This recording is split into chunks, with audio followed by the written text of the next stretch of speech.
गांव में है सास ससुर। मानव दरभंगा के एक छोटे से गांव से था। उसके परिवार में उसके माता पिता के अलावा उसकी दो बहनें भी थी। मानव के पिताजी एक छोटी सी दुकान चलाते थे। दुकान से जो भी आय होती उसी से उनके घर का खर्च चला करता था। बड़ी कठिनाइयों से मानव ने अपनी ग्रेजुएशन तक की पढ़ाई पूरी की और उसके बाद वो प्रशासनिक सेवा की तैयारी करने लगा।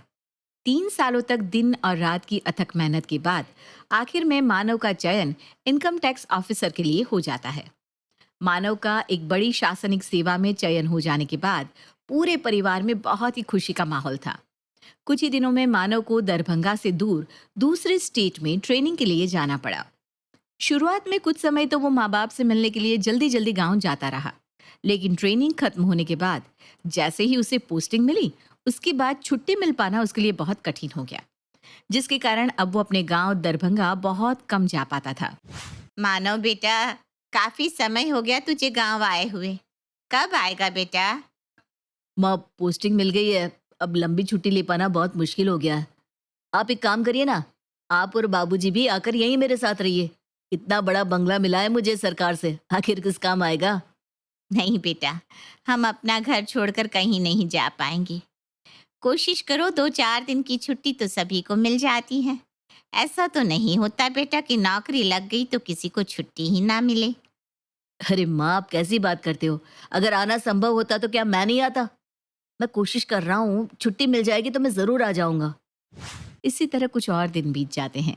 मानव के मम्मी पापा उस पर लगातार गांव जाकर उनके साथ रहने के लिए दबाव बनाते रहते हैं।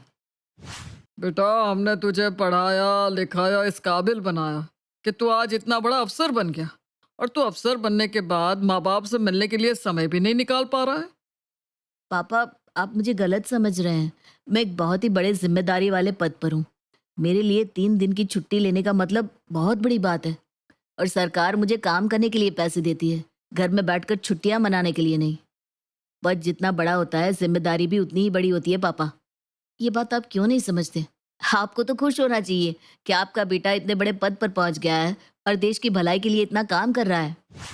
मानव की बात सुनकर मानव के पिताजी फोन काट देते हैं। मानव को महसूस हो रहा था कि माँ पिताजी अब उससे कुछ उखड़े से रहते हैं। शादी की उम्र होने पर भी घर में कोई भी उसकी शादी के बारे में बात ही नहीं कर रहा था। एक दिन मानव अपनी माँ को फोन करता है। "अ, माँ, ट्रेनिंग के दौरान मेरी मुलाकात एक लड़की से हुई थी। उसका नाम रेणुका है। रेणुका मेरी ही तरह सरकारी विभाग में अफसर है और यहीं पर पोस्टेड है। हम दोनों एक दूसरे को बहुत पसंद करते हैं और शादी करना चाहते हैं। क्या कहा? अपनी पसंद से शादी करना चाहता है? ऐसी होती है आज के जमाने की नाशुक्री औलादें। जीवन भर मेहनत करके अपना पेट काट काट कर पढ़ाया लिखाया हमने, और शादी इनको अपनी पसंद से करनी है। मैं बता दे रही हूँ, शादी होगी तो मेरी पसंद की लड़की से होगी। मैंने तेरे रिश्ते की बात चलाई है। लड़की वाले पूरे 30 लाख रुपया नगद देने को तैयार है, और लड़की भी यहीं पास गांव की है। शादी के बाद तू आराम से अपनी नौकरी पर रहना, और बहू हमारे पास रहकर हमारी सेवा करेगी। ये कैसी बातें कर रही हो माँ? अगर शादी के बाद मेरी पत्नी गांव में रहेगी तो फिर शादी का क्या मतलब हुआ?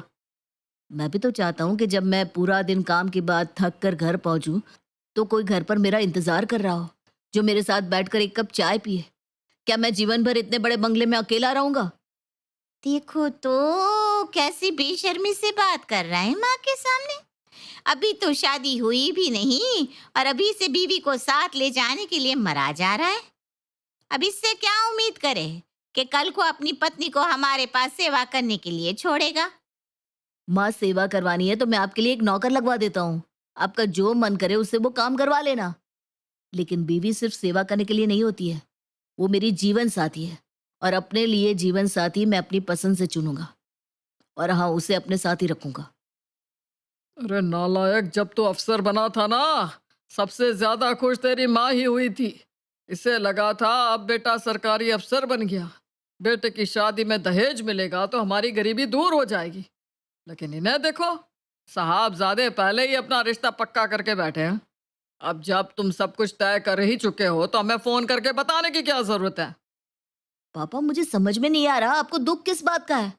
आपके हाथ से 30 लाख का दहेज चला गया इस बात का, या मैंने अपनी पसंद से लड़की चुन ली इस बात का? मुझे बड़ा अफसोस हो रहा है आप लोगों की सोच पर। आप इस तरह से सोच भी कैसे सकते हैं पापा? और मैं पैसों के लिए किसी भी ऐसी वैसी लड़की से शादी नहीं करूंगा। शादी तो मैं रेणुका से ही करूंगा। अब आप लोग खुश हो या ना हो। बेटे के मुंह से ऐसी बातें सुनने के बाद मानव के माँ बाप बहुत नाराज हो जाते हैं और उसकी शादी में शामिल होने के लिए भी शहर नहीं आते। हालांकि मानव कई बार फोन करके उन्हें शादी में आने के लिए कहता है, लेकिन वे दोनों टस से मस होने को तैयार नहीं होते। अंत में माता पिता की उपस्थिति के बिना ही रेणुका और मानव शादी कर लेते हैं। चूंकि मानव और रेणुका दोनों ही अच्छे पदों पर नौकरी करते थे, इसलिए शहर में उन्होंने जल्द ही एक आलीशान मकान ले लिया था। रेणुका नौकरी पेशा थी, इसलिए घर में काम करने और खाना बनाने के लिए उन्होंने नौकर चाकर भी रखे हुए थे। कुल मिलाकर दोनों एक अच्छी ऐशो आराम वाली जिंदगी जी रहे थे। एक दिन मानव की बुआ उसके गांव वाले घर आती है। भाभी, अब तो मानव की नौकरी लगे भी 7-8 साल हो गए। हमने तो सुना था मानव शहर में बहुत बड़ी नौकरी पा गया है। अब नौकरी चाहे लग गई हो, लेकिन इतने सालों में आपके घर में कोई बदलाव नहीं आया। जैसा पहले थे वैसे ही आज हो। भैया पहले भी ये छोटी सी दुकान चलाते थे, आज भी वही चला रहे। आप लोगों को देखकर लगता नहीं कि आपका बेटा इतना बड़ा अफसर हो गया है। अब क्या कहें जीजी, आजकल के बच्चे माँ बाप से पहले अपने बारे में सोचते हैं। अब बेटे के बारे में आपको क्या ही बताएं। बड़े अरमानों से पाल पोस के बड़ा करा था। इकलौते बेटे को देखकर सोचते थे कल को पढ़ लिख जाएगा, अच्छी नौकरी लगेगी तो अपनी पसंद की दुल्हनिया ले आएंगे। आप ही बताओ हमने कौन सी गलत बात कह दी। ये तो घर घर की कहानी है कि बेटी की शादी में माँ बाप के अरमान तो होते ही हैं। अरे पूरे बिहार में कौन लड़की वाला रहेगा जो सरकारी नौकरी वाले दामाद को 20-30 लाख का दहेज भी ना दे। अरे लड़का पैदा किए हैं हम, इतना पढ़ाए लिखाए हैं, हक बनता है हमारा लेने का। लेकिन हमारे बेटे ने तो हमारे सारे अरमानों पर पानी फेर दिया। पता नहीं कहाँ से वो रेणुका उसे टकरा गई। अरे जिज्जी, सीधा साधा लड़का फंसा लिया हमारा। जाने कौन टोना टोटका कर दिया चुड़ैल ने कि हमारा नाम ही नहीं लेता। देखो शांति भाभी, अब जो हो गया सो हो गया। अब आपके मना करने से कुछ बदल तो नहीं जाएगा। लड़का तो शादी कर लिया जिससे उसे करनी थी। अब आपकी भलाई और समझदारी तो इसी में है कि आप बेटे की खुशी में खुश हो रहो, वरना बेटा भी हाथ से चला जाएगा आपके। अरे उस नाटी रेणुका को बहू माने मेरी जूती। मैं मरते मर जाऊंगी लेकिन उस रेणुका को दिल से बहू नहीं मानूंगी। अच्छा एक बात बताओ, मानो फोन वोन करता है क्या आप लोगों को, कि फोन करना भी छोड़ दिया है? नहीं दीदी, फोन तो करता है, महीने 2 महीने में एक बार आ ही जाता है फोन। अरे सुखे सुखे सिर्फ हाल चाल ही लेता है या शहर से कुछ रुपया पैसा भी भेजता है? बूढ़े माँ बाप ने पेट काट काट कर पढ़ाया, और देखो तो माँ बाप बेचारे यहाँ गांव में अकेले पड़े हैं। अरे जीजी, शादी हो गई तो समझो लड़का पराया हो गया। अरे हमारे बेटे को ले गई वो लड़की, अब हमरा कुछ ना रहा। जी भाभी, सच्ची आपकी हालत देख कर ना बड़ा दुख लगता है। जैसे आपके साथ हुआ ना, भगवान ऐसा दिन किसी को ना दिखाए। अरे गांव में जो बच्चे रहकर काम धंधा करते हैं, चाहे थोड़ा कमा लेते हैं, कम से कम अपने माँ बाप की सेवा तो करते हैं, उन्हीं के पास तो रहते हैं। अब ऐसी शिक्षा का भी क्या फायदा कि आप पढ़ने के लिए बाहर भेज दिए और लड़का वहीं का होकर रह गया। अब आप लोग यहाँ बेटे को याद करके अपना जी जला रहे हैं। बुआ जी की तरह ही जो भी आस पड़ोस और रिश्तेदारी में शांति को अपने हाथों से घिस घिस कर पोछा लगाते, बर्तन धोते और घर के काम करते हुए देखता, उसके मुंह से यही निकलता कि देखो तो कितना स्वार्थी बेटा है, बुढ़ापे में माँ बाप को अकेला छोड़ दिया। धीरे धीरे पूरे रिश्तेदारी में ये बात फैल गई थी कि मानव ने अपने माँ बाप की सुध लेना छोड़ दिया है और वो शहर में अकेले मजे कर रहा है। धीरे धीरे समय बीतता है और मानव की पत्नी रेणुका एक प्यारी सी बेटी को जन्म देती है। बेटी के जन्म पर मानव और रेणुका बहुत खुश थे। उन्हें ऐसा लग रहा था जैसे सारे जहां की खुशियां उनकी झोली में आ गिरी है। सुनिए ना, हमारी शादी ऐसे ही सादगी से हो गई थी और आपके यहाँ का कोई रिश्तेदार भी आज तक हमसे मिला नहीं। क्यों ना हम बेटी के जन्म के लिए एक पार्टी दे और उसमें अपने सभी दोस्तों और रिश्तेदारों को बुलाएं। इसी बहाने सबसे मिलना जुलना भी हो जाएगा। आप ऐसा करिए ना, अपने खास खास रिश्तेदारों को टिकट भेज दीजिए, उन्हें आने में सुविधा हो जाएगी। सुझाव तो तुम्हारा बहुत अच्छा है रेणुका, तुम ठीक कहती हो। मैं भी लंबे समय से किसी से नहीं मिला हूँ। ऐसा करता हूँ, कार्ड छपवा लेता हूँ और गांव में सभी रिश्तेदारों के यहाँ टिकट के साथ पोस्ट कर देता हूँ। लेकिन माँ बाबूजी आएंगे क्या? देखो रेणुका, मैं अपनी तरफ से एक बार और कोशिश करूंगा, बाकी जबरदस्ती तो मैं कर नहीं सकता। उनकी नाराजगी दूर करने का मेरे पास कोई तरीका नहीं है। ठीक है, मैं बस यही चाहता हूँ कि वो खुश रहे। अगर गांव में रहकर ही वो खुश है तो यही सही। जल्दी ही मानव बेटी की पार्टी के लिए कार्ड छपवा लेता है और अपने सभी दोस्तों और रिश्तेदारों में बांट देता है। कार्ड आया देख सभी रिश्तेदार बहुत खुश होते हैं और तय समय और दिन पर मनोज के यहाँ आने की तैयारी करने लगते हैं। एक दिन मानव की मामी उसकी माँ से मिलने जाती है। अरे जीजी, मनोज के यहाँ से कार्ड आया है, शहर में पार्टी दे रहा है, सबको टिकट देकर बुलाया है। भाई अब तो जाना ही पड़ेगा। आप लोग कब जा रहे हैं? हाँ हाँ, जाएंगे ना। वो जरा इनकी दुकान का कुछ सामान आना था, इसलिए हम लोग भी पार्टी वाले दिन ही पहुंचेंगे। जी जी, बुरा मत मानना, लेकिन आपको इस छोटे से घर में इतना कठिन जीवन जीते हुए देख कर ना हमें बड़ी तकलीफ होती है। पता ही है, आजकल के ज़माने में ऐसा कौन है जो हाथ से कपड़े धो रहा है? आप इस उम्र में पूरे घर में खुद झाड़ू पोछा लगाती है, बर्तन धोती हैं, खाना बनाती हैं।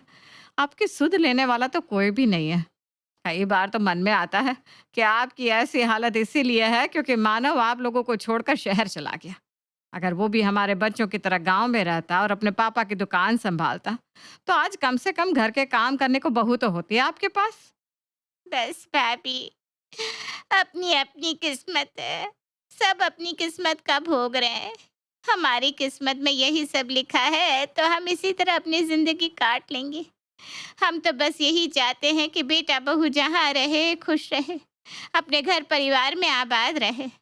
अब माँ बाप इससे ज्यादा और क्या चाह सकते हैं अपनी औलाद के लिए। अरे जी जी, बहुत बड़ा दिल है आपका।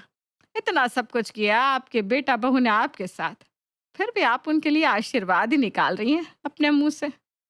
चलिए, भगवान आपके बेटे को सद्बुद्धि दे। हम चलते हैं, अब मानो कि यहाँ ही मुलाकात होगी। मामी के जाने के बाद उस नकचड़ी रेणुका के यहाँ जाने का मेरा बिल्कुल भी मन नहीं था, लेकिन क्या करें, दुनियादारी भी तो निभानी पड़ती है। अगर पोती के जन्म पर नहीं पहुंचेंगे तो भी दुनिया हमें ही ताने मारेंगी। इसलिए हम लोग पार्टी के दिन ही चलते हैं, एक दिन के बाद हम लौट आएंगे। पार्टी वाले दिन गांव के सभी रिश्तेदार मानव के यहाँ पहुंच चुके थे। मानव के घर पहुंचे सभी लोग देखते हैं कि मानव का रहन सहन तो बहुत अच्छा है। उसके पास गाड़ी है, नौकर चाकर है और सुंदर आलीशान मकान भी है। बेटा मानव, तुम्हारे यहाँ पार्टी में आकर सचमुच बहुत अच्छा लगा। तुमने तो बहुत अच्छा अरेंजमेंट किया है। तुम्हारा मकान, गाड़ी सब कुछ देखकर ना बड़ी खुशी हुई। लेकिन बेटा एक बात है हमारे मन में, अगर तुम बुरा न मानो तो कहें। अरे कहिए ना मौसी जी, क्या बात है? आप तो मेरी माँ की तरह हैं। बेटा माँ बाप के साथ मन मुटाव अपनी जगह होता है, लेकिन उन्हें उनके हाल पर छोड़ देना तो गलत है ना। अब कहना क्या चाह रही है मौसी जी? मैं कुछ समझा नहीं। बेटा तुम्हारा घर, मकान और नौकर चाकर देखकर तो यही लगता है कि ईश्वर की कृपा से तुम्हारे पास रुपए पैसों की कोई कमी नहीं है। बहू की भी अच्छी नौकरी है, पर तुम अपने माँ बाप की मदद क्यों नहीं करते? मौसी जी, आपसे किसने कहा कि मैं मम्मी पापा की मदद नहीं करता? मैं तो हर महीने उन्हें पैसे भेजता हूँ ताकि वे लोग भी गांव में सुकून से रह सके। बेटा इतना बड़ा मकान है तुम्हारा, क्या अपने माँ बाप के लिए एक कमरा नहीं रख सकते? एक कमरा क्यों मौसी जी, ये पूरा घर उनका ही तो है। मैं तो माँ पापा से विनती कर करके थक गया हूँ कि आप लोग भी हमारे साथ यहाँ शहर में ही रहिए, लेकिन पता नहीं माँ पापा को वहाँ गांव में क्या मजा आता है। वो लोग तो मेरे घर में पैर रखने तक को तैयार नहीं है। अरे मानो बेटा, झूठ क्यों बोल रहे हो? तुमने तो अपनी माँ को ये तक बताना जरूरी नहीं समझा कि तुम्हारी पत्नी पेट से है। बेचारी भाभी का कितना मन था बहू की सेवा करने का। हम क्या जानते नहीं सच क्या है? अच्छा, और ये सच जो आपने मुझे अभी कहा, ये किसने बताया आपको? अरे खुद भाभी ने, और कौन बताएगा? वाह मम्मी वाह। चलो, अब अगर बात छिड़ी गई है तो असलियत मैं आप सबको बताता हूँ। जैसे ही मुझे पता चला कि रेणुका प्रेग्नेंट है, मैंने सबसे पहले माँ को ही फोन किया था। माँ, रेणुका पेट से है। डॉक्टर ने उसे खास देखभाल करने की सलाह दी है। अगर आप ऐसी हालत में रेणुका के पास आकर रहेंगी तो मुझे अच्छा लगेगा, और इसी बहाने आप दोनों के बीच में जो थोड़ा बहुत मनमुटाव है वो भी दूर हो जाएगा। आप एक बार आकर तो देखो माँ, रेणुका बहुत अच्छी लड़की है। आपको उससे जो भी शिकायत है सब दूर हो जाएंगी। मुझे पता है आप मुझसे तो नाराज हो सकती है, लेकिन अपने आने वाले पोते या पोती को देखने के लिए आपके मन में भी इच्छा तो होगी ना। उनसे रूठ कर कितनी देर रह पाएंगी माँ? देखो बेटा, जैसे हमारे बिना अकेले में शादी कर लिए थे ना, वैसे ही बच्चा भी तुम संभाल ही लोगे। हम तो शहर नहीं आ पाएंगे, यहाँ पर बहुत से काम है। हम वहाँ जाएंगे तो यहाँ के काम कौन देखेगा? अच्छा ठीक है माँ, आप मत आओ, लेकिन माँ से आशीर्वाद तो दे ही सकती हो ना। माँ का आशीर्वाद मिले ऐसा कौन सा काम किया है तूने आज तक? है? अगर आशीर्वाद चाहिए था तो माँ के मन का काम भी करना चाहिए था। माँ की जरूरत ही क्या है तुझे? बीवी तो है ही तेरे पास। अब आप ही बताइए बुआ जी, इसमें मेरी क्या गलती है? मैंने तो हमेशा अपनी तरफ से पहल करने की कोशिश की है, लेकिन मेरे माँ बाप किसी भी तरह से खुश ही नहीं होते। अच्छा ठीक है, जीजी तुम्हारे साथ आकर नहीं रहना चाहती तो ना सही, कम से कम उनके लिए एक वॉशिंग मशीन और गैस सिलेंडर तो दिलवा ही सकते हो। अब गांव में तुम्हारे माँ बाप कैसी हालत में जी रहे हैं, ये तो तुमसे छिपाना ही होगा, है ना? और अपने दिल पर हाथ रखकर बताओ, आखिरी बार कब आए थे तुम गांव? चूल्हा फूंक फूंक कर देखो कैसी हालत हो गई है बेचारी की। आप लोग क्या बात कर रहे हैं? मकान बनवाने के नाम पर मैंने खुद पापा को 5 लाख रुपए भिजवाए हैं। और रही बात सामान की, तो वो तो मैं नौकरी लगने के कुछ दिन बाद ही खरीद कर दिया आया था। लेकिन माँ को वॉशिंग मशीन के धुले कपड़े पसंद नहीं आते, मिक्सी का पिसा मसाला पसंद नहीं, काम वाली का किया काम पसंद नहीं। अब इन सब बातों पर तो मेरा जोर नहीं है ना। और मैं मानता हूँ गांव गए मुझे बरसों बीत गए, क्योंकि हम माँ के हिसाब से एडजस्ट नहीं हो पाते हैं। शादी के बाद मैं रेणुका को लेकर गांव गया था। रेणुका बहू, हमारे यहाँ मसाले पीसकर खाना बनता है, इसलिए पहले तुम सारे मसाले सिलबट्टे पर पीस लो। मम्मी के कहने पर रेणुका सिलबट्टे पर मसाला पीस रही थी। अरे रेणुका, मिक्सर में पीस लो ना, क्यों आधे घंटे से यहाँ लगी हुई हो? और तुम्हें तो ये सब आता भी नहीं है। मुझे नहीं खाने मिक्सी के पीसे मसालों की सब्जी। और ज्यादा लुगाई को ना लाड दिखाने की जरूरत ना है, हमने भी यही काम करते हुए जिंदगी बिताई है। माँ, आपने जब ये काम किए तब हमारे पास सुख सुविधा का अभाव था, आपकी मजबूरी थी, लेकिन रेणुका की तो नहीं है। जब घर में मिक्सर है तो क्यों ये सिलबट्टे पर मसाले पीसे? इतना ही नहीं, इन्होंने वॉशिंग मशीन होने पर भी एक कपड़ा भी उसमें धोने नहीं दिया।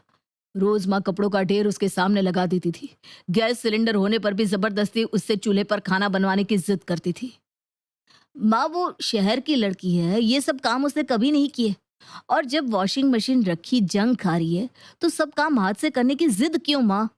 ये मेरा घर है, यहाँ पर सब कुछ मेरे हिसाब से करना होगा। अगर तुम्हें हर चीज से इतनी दिक्कत है तो आगे से अपनी पत्नी को लेकर यहाँ मत आना। उस दिन के बाद रेणुका ने भी कान पकड़ लिए कि अब वो गांव नहीं जाएगी। और एक बात बताऊं आपको, माँ नहीं चाहती थी कि मैं रेणुका को लेकर आऊं, इसीलिए उन्होंने उसे इतना सताया। ये तो बड़ी गलत बात है भाभी।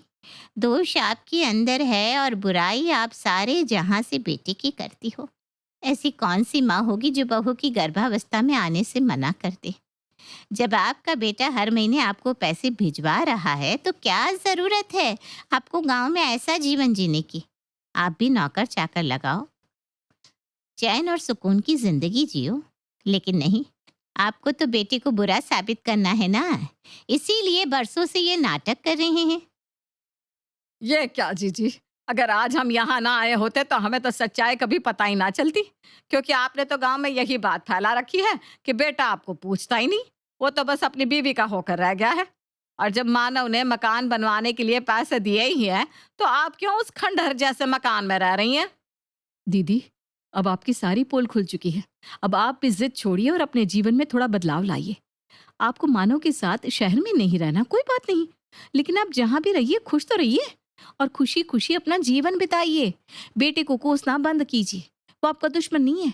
मानव जैसे बेटे भी सबको नसीब नहीं होते।